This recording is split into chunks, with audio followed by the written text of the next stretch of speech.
Please welcome Oprah Winfrey.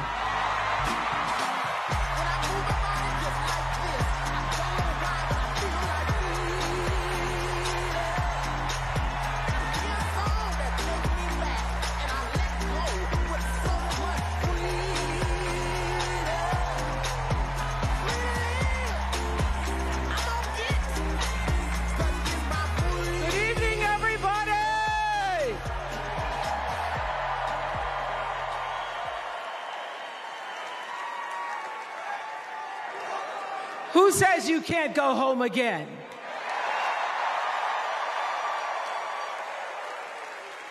After watching the Obamas last night, that was some epic fire, wasn't it? Some epic fire.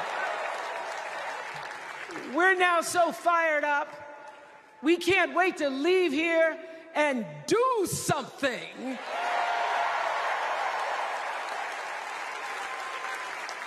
And what we're going to do is elect Kamala Harris as the next president of the United States.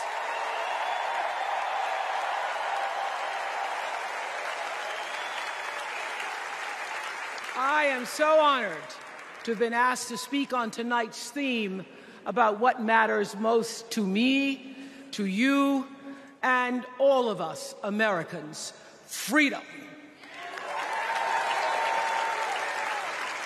There are people who want you to see our country as a nation of us against them, people who want to scare you, who want to rule you, people who'd have you believe that books are dangerous and assault rifles are safe, that there's a right way to worship and a wrong way to love, people who seek first to divide and then to conquer.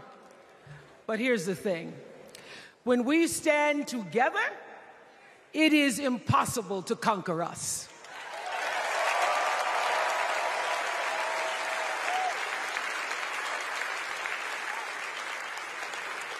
In the words of an extraordinary American, the late Congressman John Lewis,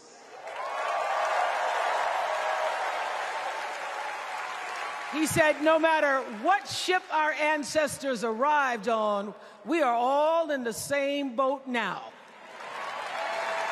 Congressman Lewis knew very well how far this country has come because he was one of the brilliant Americans who helped to get us where we are. But he also knew that the work is not done. The work will never be done because freedom isn't free. America is an ongoing project. It requires commitment.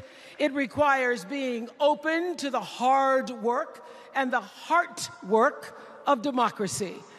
And every now and then, it requires standing up to life's bullies.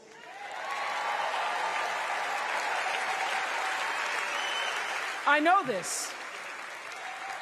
I've lived in Mississippi, in Tennessee, in Wisconsin, Maryland, Indiana, Florida, Hawaii, Colorado, California, and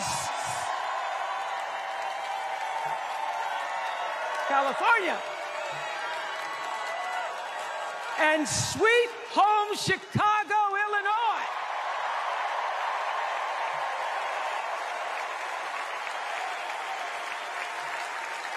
I have actually traveled this country from the redwood forests, love those redwoods, to the Gulf Stream waters.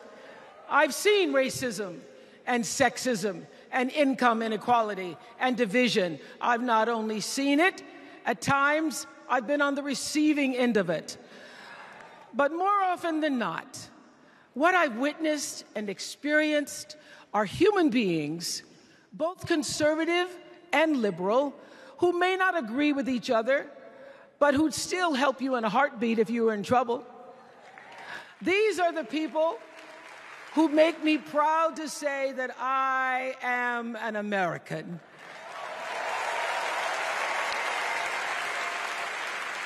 They are the best of America. And despite what some would have you think, we are not so different from our neighbors. When a house is on fire, we don't ask about the homeowner's race or religion. We don't wonder who their partner is or how they voted. No. We just try to do the best we can to save them. And if the place happens to belong to a childless cat lady,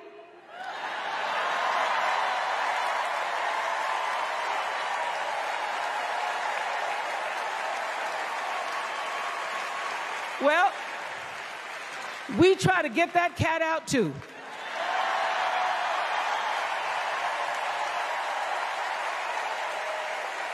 Because we are a country of people who work hard for the money.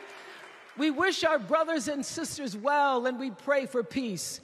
We know all the old tricks and tropes that are designed to distract us from what actually matters, but we are beyond ridiculous tweets and lies and foolery. These are complicated times, people, and they require adult conversation. And I welcome those conversations because civilized debate is vital to democracy, and it is the best of America. Now, over the last couple of nights, we have all seen brave people walk onto this stage and share their most private pain. Amanda and Josh, Caitlin, Hadley, they told us their stories of rape and incest and near-death experiences from having the state deny them the abortion that their doctor explained was medically necessary. And they've told us these things for one reason, and that is to keep what happened to them from happening to anybody else. Because if you do not have autonomy over this, if you cannot control when and how you choose to bring your children into this world and how they are raised and supported, there is no American dream.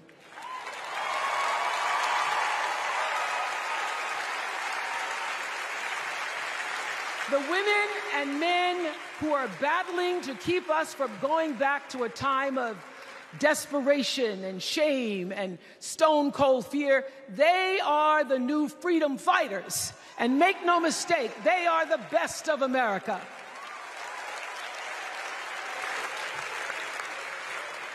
I want to talk now about somebody who's not with us tonight. Tessie Prevost Williams was born in New Orleans not long after the Supreme Court ruled that segregated public schools were unconstitutional. That was in 1954, same year I was born. But I didn't have to head to first grade at the all-white McDonough 19 school with a U.S. Marshal by my side like Tessie did. And when I got to school, the building wasn't empty like it was for Tessie. You see, rather than allowing McDonough to be integrated, parents pulled their kids out of the school, leaving only Tessie and two other little black girls, Gail Etienne and Leona Tate, to sit in a classroom with the windows papered over to block snipers from attacking their 6-year-old bodies. Tessie passed away 6 weeks ago. And I tell this story to honor her tonight because she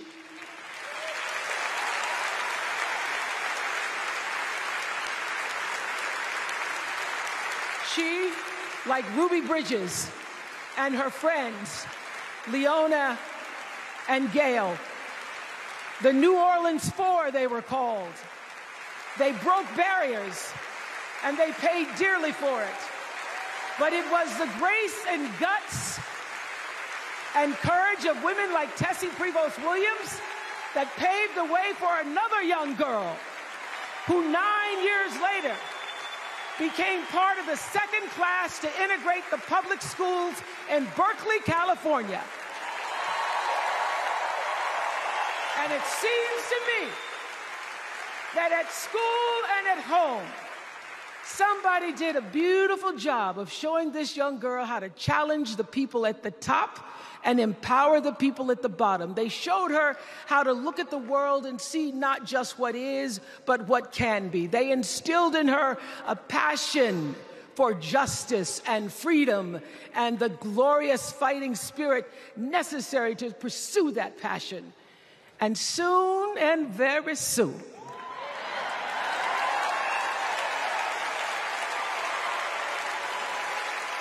and very soon, we're going to be teaching our daughters and sons about how this child of an Indian mother and a Jamaican father, two idealistic, energetic immigrants,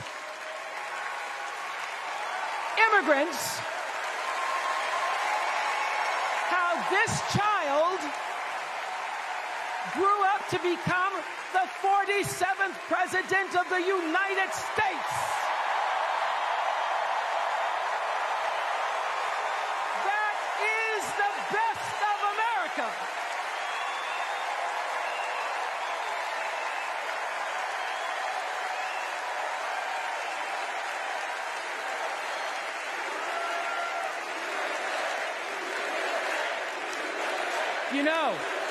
You know, let me tell you this. This election isn't about us and them. It's about you and me and what we want our futures to look like. There are choices to be made when we cast our ballot. Now, there's a certain candidate that says if we just go to the polls this one time, that we'll never have to do it again. Well, you know what? You're looking at a registered independent who's proud to vote again and again and again because I'm an American and that's what Americans do. Voting is the best of America. And I have always, since I was eligible to vote, I've always voted my values. And that is what is needed in this election now more than ever. So I'm calling on all you independents and all you undecideds. You know this is true. You know I'm telling you the truth, that values and character matter most of all. In leadership and in life. And more than anything, you know this is true, that decency and respect are on the ballot in 2024.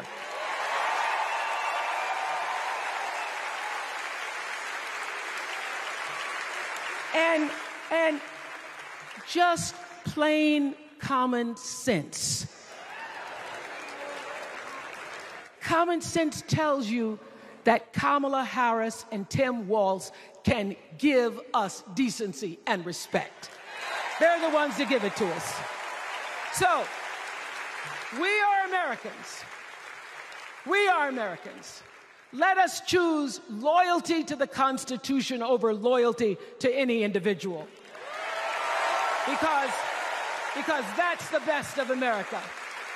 And let us choose optimism over cynicism, because that's the best of America. And let us choose inclusion over retribution. Let us choose common sense over nonsense.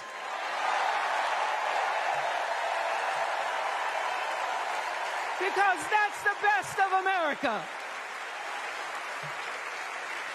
And let us choose the sweet promise of tomorrow over the bitter return to yesterday.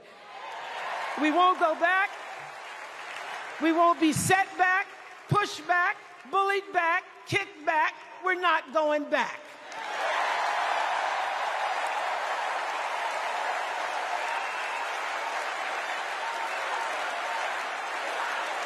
Not going back. We're not going back. So,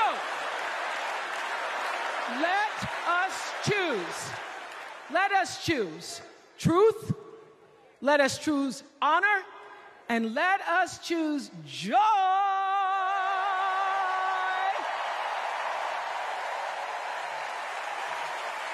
Because that's the best of America. But more than anything else, let us choose freedom. Why? Because that's the best of America. We're all Americans, and together, let's all choose Kamala Harris.